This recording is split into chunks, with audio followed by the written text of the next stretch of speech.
बिस्मिल्लाहिर्रहमानिर्रहीम, अस्सलाम वालेकुम दोस्तों। उम्मीद करता हूँ आप सब लोग खैरियत से होंगे। तो आज का ब्लॉग करते हैं शुरू। आज का ब्लॉग जो है ये बहुत सोच समझ के मैं बना रहा हूँ भाई।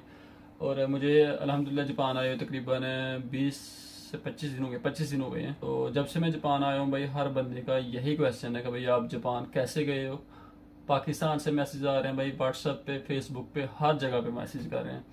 जो जानने वाले दोस्त है वो भी, और जो नहीं जानते वो भी अननोन नंबर से, अननोन अकाउंट से मुझे मैसेज कर रहे हैं। तो भाई आज की वीडियो में सारी इन्फॉर्मेशन बताऊंगा कि मैं जापान कैसे आया हूँ और आप लोग कैसे जापान आ सकते हैं। तो बहुत ज़्यादा मैसेज आए हैं भाई। तो अगर आप जापान आना चाहते हैं, जापान आने के ख्वाहिशमंद है, तो भाई ये वीडियो आपके लिए। अगर आप स्टडी वीज़ा पे आना चाहते हैं, क्योंकि मुझे दूसरे ई वीज़ा, विजिट वीज़ा या वर्क परमिट का मुझे नहीं पता कि लोग कैसे आते हैं, क्योंकि मैं उसके बारे में बात करने ही नहीं वाला। ये वीडियो है सिर्फ उन लोगों के लिए जो स्टूडेंट वीज़ा पे जापान आने के ख्वाहिशमंद हैं। और ये वीडियो आपको बहुत ज़्यादा इन्फॉर्मेशन देगी, एंड तक देखिएगा। और एंड पे मैं आपको बताऊंगा कि इस पे कितने एक्सपेंसेस होते हैं तकरीबन टोटल, तो वो भी मैं एंड पे आपको बता दूंगा।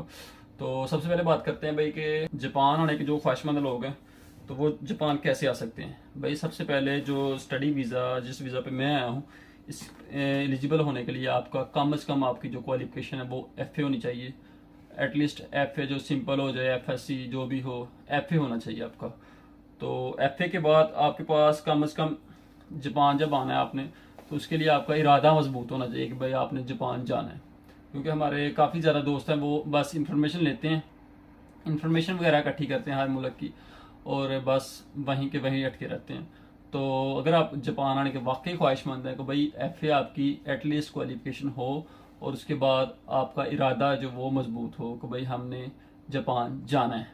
उसके बाद आपका इरादे के बाद आपको, जब आपका इरादा पक्का हो जाए, तो आपको लैंग्वेज सीखनी चाहिए। जापान की लैंग्वेज जो है वो बेसिक चीज़ है आपको जापान में कामयाब बनाने के लिए। अगर आपको लैंग्वेज आती है तो भाई जापान में आप कामयाब है।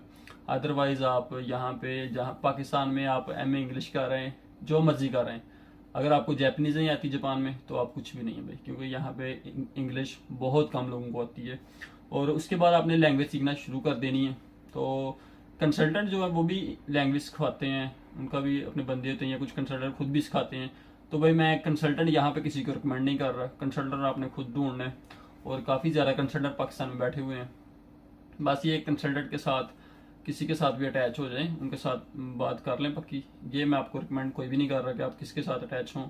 बाकी ये जो मैं जिनके थ्रू आया हूँ वो मैं आपको, अगर कोई मुझे कमेंट में पूछेगा तो मैं उनका नंबर और कॉन्टैक्ट वगैरह आपको दे दूंगा। तो कंसल्टेंट के साथ आप कनेक्ट करके लैंग्वेज शुरू कर दें। लैंग्वेज आपकी जो वो बेहतर होगी तो उतना ही आपके लिए बेहतर होगा।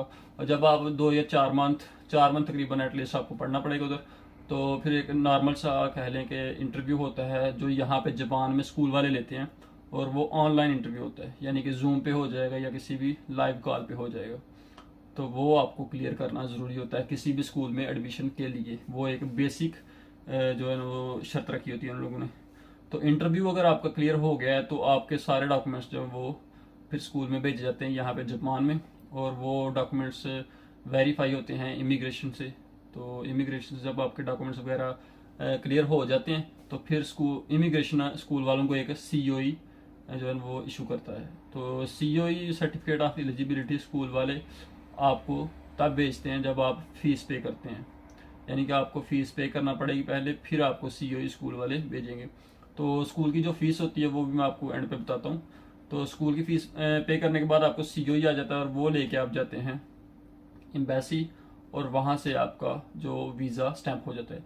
और यहाँ पे एक मेन चीज़, जो बेसिक चीज़ है वो ये भी है कि भाई आपके पास एक स्पॉन्सर होना चाहिए। और स्पॉन्सर आपका होना चाहिए फैमिली रिलेशन में, ब्लड रिलेशन में कोई भी हो सकता है। मामू हो जाए, चाचू हो जाए, अब्बू हो जाए, या भाई हो जाए, सिस्टर, मदर, कोई भी आपका स्पॉन्सर हो। उसका अकाउंट एटलीस्ट जो है वो उसके अकाउंट में कम से कम जो 35 से 40 लाख रुपए हों, और एटलीस्ट वो अकाउंट 1 साल से रन किया हो, यानी 1 साल पुराना हो। तो ऐसा स्पॉन्सर आपको चाहिए। तो स्पॉन्सर का कारोबार क्या है, वो क्या करता है, ये सब वो आपको एजेंट कर लेंगे जो भी उन्होंने करना होता है। तो ये सारी इन्फॉर्मेशन है भाई कि आप जापान इस प्रोसेस के थ्रू गुजर के स्टडी वीज़ा पे आ सकते हैं। और रही बात कि इस पे सारे एक्सपेंसेस कितने आते हैं, वो तकरीबन एक्सपेंसेस अगर आप लोग नोट करें तो जेंट के हर किसी की भाई अपनी अपनी कंसल्टेंसी है पाकिस्तान में। वो मैं कंफर्म नहीं बता सकता आपको कितनी कंसल्टेंसी कोई आपसे चार्ज करेगा, लेकिन जो भी स्कूल की फ़ीस होगी वो आप लोगों ने खुद पे करनी है। स्कूल की जो फ़ी की वोचर होते हैं वो आप खुद जाके बैंक से पे कर सकते हैं, या इधर अगर आपको कोई रिलेटिव है तो उससे पे करवा सकते हैं। उसके अलावा आपकी टिकट होगी। वीज़ा फीस जापान कोई भी चार्ज नहीं करता, 1 रुपया भी जापान वीज़ा फीस चार्ज नहीं करता, ये मैं आपको कन्फर्म बता रहा हूँ। अगर आपका जापान का वीज़ा जो एम्बेसी से स्टैंप हो गया, मोहर लग गई या स्टिकर लग गया, तो भैया आपका 1 रुपया भी वहाँ पे चार्ज नहीं होगा। आपकी जो पैसे लगने हैं वो सिर्फ लगने हैं आपके एजेंट की कंसल्टेंसी या स्कूल की फ़ीस, उसके बाद आपकी टिकट होगी, या आपने जो यहाँ पे अपना रूम वगैरह लेना है। तो तकरीबन हर स्कूल की अलग-अलग फ़ीस है भाई। 14 से 15 लाख, 16 लाख, 17 लाख ऐसे एक साल की फ़ीस चार्ज करते हैं, पाकिस्तानी में बता रहा हूँ आपको। तो उसके अलावा आपकी टिकट जो है वो 2 या 3 लाख की हो जाती है इसके बीच बीच। और इसके अलावा आपकी कंसल्टेंसी पाकिस्तान में काफ़ी ज़्यादा चार्ज कर रहे हैं, वो आपने देख लेनी है कितनी कोई चार्ज करता है आपसे, वो आपको पे करना पड़ेगी। और उसके अलावा आपने यहाँ पे अपना हॉस्टल का अरेंज करके आना, वो स्कूल के थ्रू भी हो जाता है, और अगर आप खुद अपना लेना चाहें वो भी हो जाता है।